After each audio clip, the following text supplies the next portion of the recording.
ایک ہی کہتے ہیں کہ کیا یہ بات صحیح ہے کہ جب مسلمان 80 سال سے زیادہ کا ہو جاتا ہے تو اللہ تبارک و تعالیٰ اس کے دنیاوی گناہ نہیں لکھتا ہے؟ دیکھیں، ایسی کوئی بات نہیں ہے۔ یہ ضرور ہے کہ جب انسان بوڑھا ہو جائے تو ایک روایت کے مطابق اللہ تعالیٰ ارشاد فرماتا ہے، حدیث قدسی ہے کہ جب ابن آدم اگر مسلمان ہو تو جب وہ بوڑھا ہو جائے تو اس کو عذاب دیتے ہوئے مجھے حیا آتی ہے۔ لیکن اس کا مطلب یہ نہیں ہے کہ بوڑھا ہو جانے کے بعد بھی اپنے بڑھاپے کا بھی انسان خیال نہ کرے اور مسلسل گناہوں میں لگا رہے اور یہ امید رکھے کہ اللہ تعالیٰ میرے سفید بالوں کی لاج رکھ لے گا، معاف فرما دے گا۔ وہ ذات بڑی بے نیاز ہے، گرفت پر آ جائے تو سب کر سکتی ہے۔ اور بلکہ ایک روایت میں موجود ہے کہ نبی کریم صلی اللہ علیہ وسلم ارشاد فرماتے ہیں کہ جب کوئی لگاتار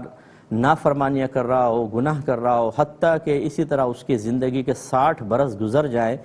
تو شیطان اس کے منہ پر ہاتھ پھیرتا ہے اور کہتا ہے کہ یہ وہ شخص ہے جو اب مجھ سے چھٹکارا نہیں پا سکتا، یعنی پکا پاپی۔